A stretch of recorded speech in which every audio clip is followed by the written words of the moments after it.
Speech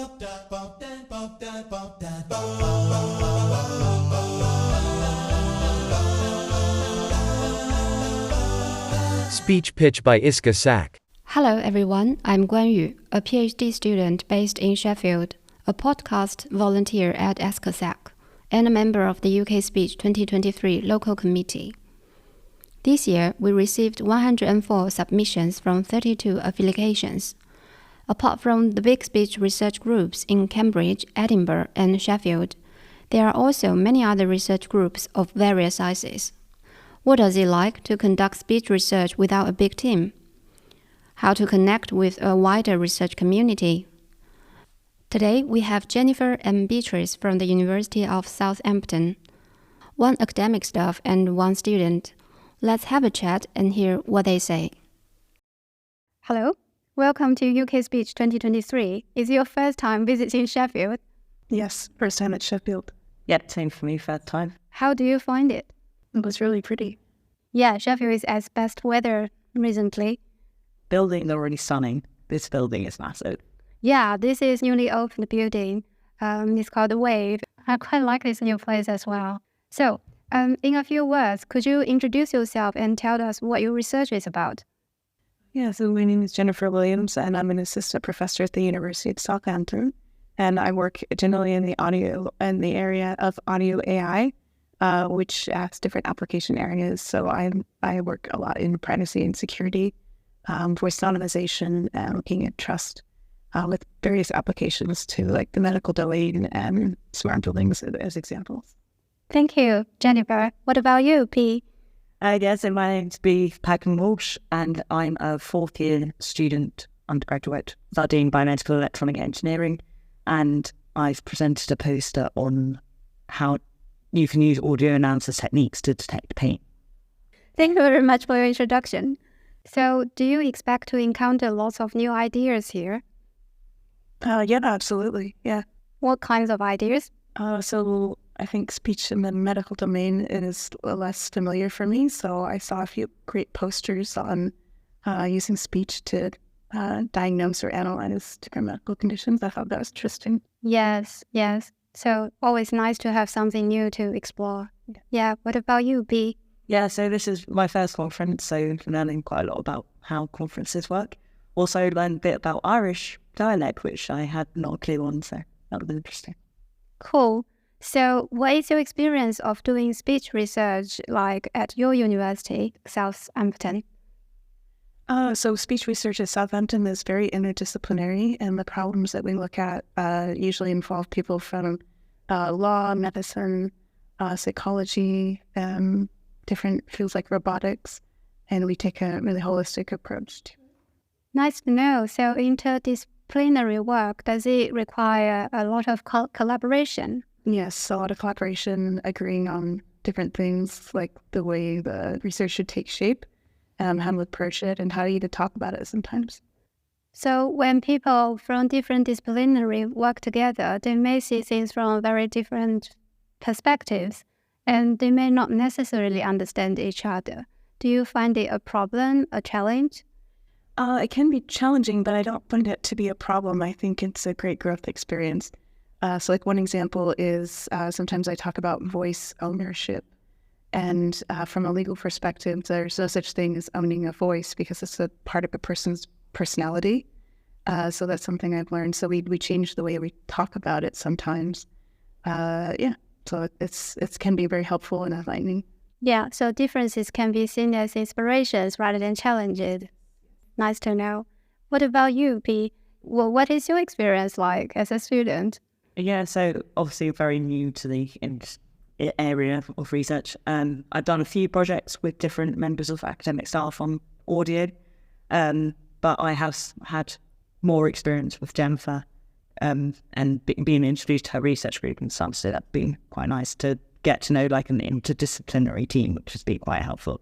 Nice. It sounds you very enjoyed the current research. Yeah, my next question is, do you feel working with other researchers in the same field or on the same topic is important? I would say absolutely. I think there's a lot to say about how progress is made, and I think when people come together as a community to solve big problems. That it really does take a team to do it. So working with people from the speech community on similar problems is absolutely important. And that's where some innovative ideas can come from. And some ideas are just so big to work on that it does take a lot of different people all over the world working on the same thing for a lot of years to make any progress. Yeah, that's a very fair point. Yeah. And do you have the sense of belonging to this big collaborative community at the moment? Yeah, it's obviously helped being introduced to the research group and then how it actually like works with lots of people and bouncing ideas off each other and things. So yeah. Yeah, so even though as a student, we still have our roles to play in the big community. Would you say so? Yeah, definitely. So my next question, do you feel you have enough opportunities to connect and collaborate with other researchers inside and outside your university? Well, I'm of the opinion that there can never be too many opportunities to connect and collaborate. So yeah, I think I'm open to more opportunities. Are there enough? I guess it depends on what we're trying to accomplish. And I think the community is important to share ideas, share experiences, and things that work, things that don't work. So yeah, I would say that we should have more opportunities always to collaborate. Always good to have a lot of opportunities to collaborate. That's a very good sentence. Yeah, what about you? Do you find it's difficult to identify opportunities and grab it? Yeah, definitely. So I only heard about this from Jennifer. Otherwise, I wouldn't have a clue it existed. And similar to like other opportunities, I don't know about what conferences exist and stuff. So yeah. So how are you going to make the use of this opportunity at UK Speech to explore your horizon? So it's been really nice to be able to obviously talk about my project to other people who are interested in it. And I've had a few people come up to me today in my post session saying, oh, I'm trying this. Could this kind of thing work with this idea? Stuff. So that's been quite interesting to see also what other people are like doing with the research I'm also doing. So you already had your poster session today? Yeah. And talked to a lot of visitors? Yeah, talked to actually quite a few people, which is nice. Yeah. Do you enjoy it? Yeah, it was really good. Yeah. Have you identified some potential collaborators? Well, essentially, I'm leaving. I'm going into industry, so I might come back into academia later on. Yeah, I guess you can still carry on doing research when you are in industry. Is it right? Well, you can do it on the side, I guess. Cool. My last question is, in your opinion, what could research communities do to help individuals achieve what individuals want? Well, I think different people have different barriers that they need to overcome, so it needs to be flexible. So for some people, this is having funding to run experiments. For other people, it can be having the time and funding to attend conferences when they get a paper accepted. And yeah, it's so wide-ranging. For academic staff, it could be having control of one's time to balance teaching responsibilities with research and supervision. So yeah, I think it really just depends on the person and what their needs are. Yeah. So would you say it is important for individuals to know what they want and then let the research communities know what they want, so then people can try to find a way to help you get what you want?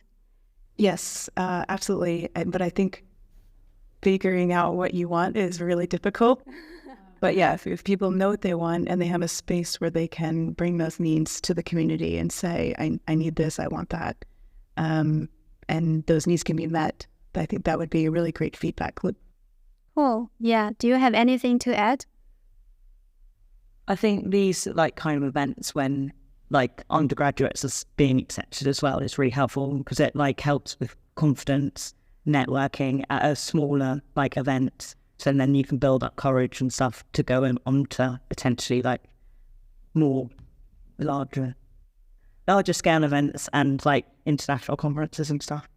Nice. Yeah, that's a good point, that to practice yourself from different sizes of conferences. Thank you so much for taking your time. I hope you enjoyed tonight's social event and tomorrow's whole day program. Thank you. Thank you. Thank you so much.